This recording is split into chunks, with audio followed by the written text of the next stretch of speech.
The ninth fixture started on Friday as West Ham hosted Brighton. It was a very bad day for West Ham, as it lost 3-0. The 8 points collected after 9 games is simply too poor for the club, which had high expectations on the season. The game started well for Brighton as Glenn Murray scored just after 10 minutes. The failure of the hosts to break through the opposition defence and its own poor defensive game led it into a second goal from Escudo just before the break. On the second half, West Ham tried to respond, but its key players were ineffective. On the 75th minute, Brighton scored the third goal with Murray from the penalty spot.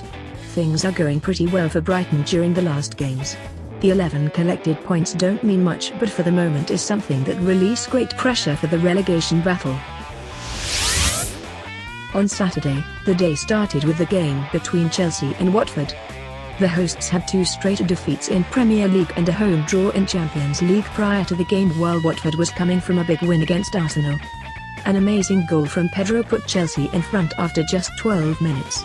Watford equalised just before half-time with Duper and turned things around early on the second half with Pereira. The visitors missed chances for a third and looked in better shape than Chelsea. The introduction of Michy Batshuayi on the field was decisive for Chelsea as he scored the equaliser on the 71st minute. As Pilacueta put Chelsea in front on the 87th minute with a close-range header, and during injury time Batshuayi scored his second for the final 4-2. Later, Manchester United lost its first game of the season in an away encounter against Huddersfield. It was a very poor performance by the Red Devils, unable to have their way through the defence of Huddersfield. Defensive mistakes of the visitors led to goals from Alan Moo and Laurent Depierre on the 28th and 33rd minute respectively. United only managed to score a consolation goal through Rashford on the 78th minute. Huddersfield collected 12 points so far. It cannot be considered as safe since the difference from the relegation zone is just 4 points, but the momentum is growing. On the other hand, that was the first defeat for Manchester United, which is not a disaster, but the next games will show how the attitude of the team works. Bournemouth won its second game on the season on a very important game against Stoke City away. The game started well for Bournemouth, as it scored twice inside 20 minutes with Simon and Stanislas. Stoke managed to improve its display on the second half, but only managed to score a consolation goal with Diouf. Stoke is just outside the relegation zone, but a win might see them move a couple of places ahead. What matters for the team and Mark Hughes are the poor performances during the last games. Bournemouth is still on the dangerous zone, but the team is playing well, which is something that possibly will help the team to avoid relegation.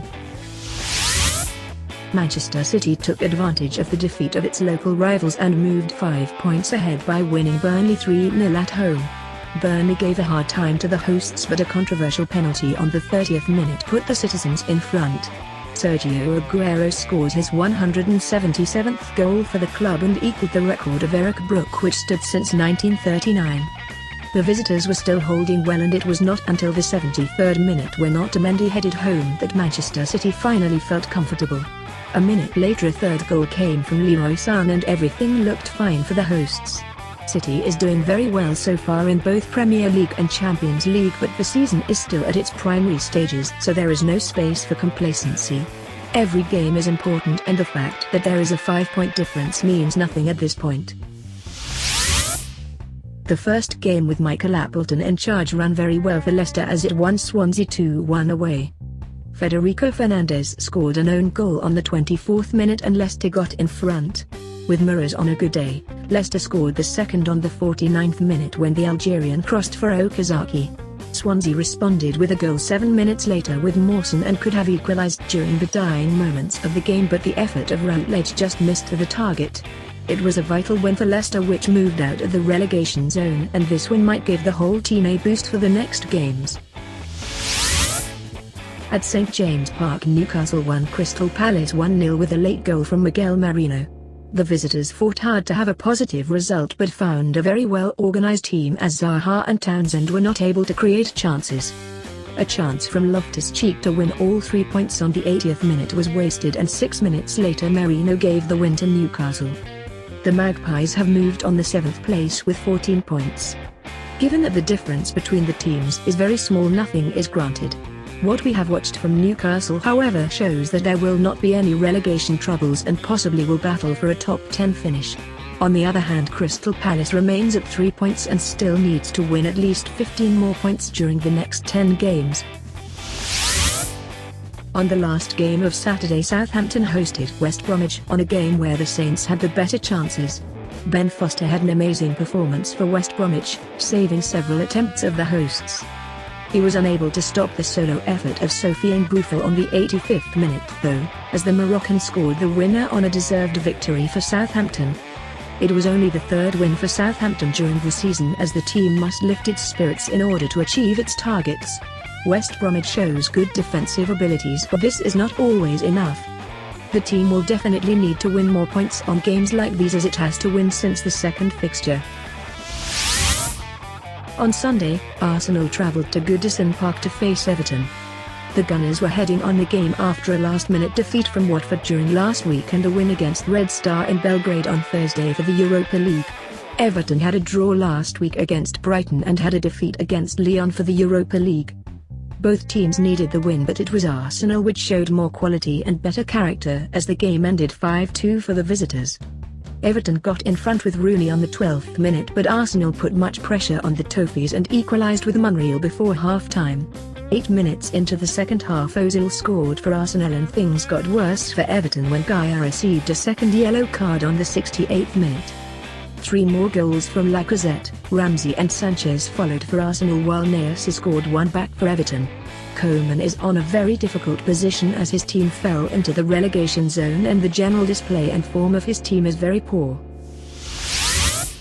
The biggest game of the week was between Tottenham and Liverpool as the Spurs thrashed their opponents 4-1. A chaotic defensive display from Liverpool led it in 2 early goals from Kane and Son. The Reds managed to score one back with Salah on the 24th minute, but nothing really changed. Tottenham kept the pressure and Delili scored just before half-time to make it 3-1. A fourth came 11 minutes after the break and Tottenham caught Manchester United on the second place. Liverpool won just 3 games so far, and this is thanks to 2 major factors. Offensively, the team is good but fails to convert chances into goals. Defensively, there is a struggle and is very vulnerable, especially when it plays against attacking-oriented teams. Do you think that Tottenham will be a serious contender for the title? Can Everton get out of this poor series of results and fulfill its target? Let us know your opinions in all games of this week in the comments below. Don't forget to like our video if you enjoy our work and subscribe to our channel for weekly Premier League reviews. Thanks for watching.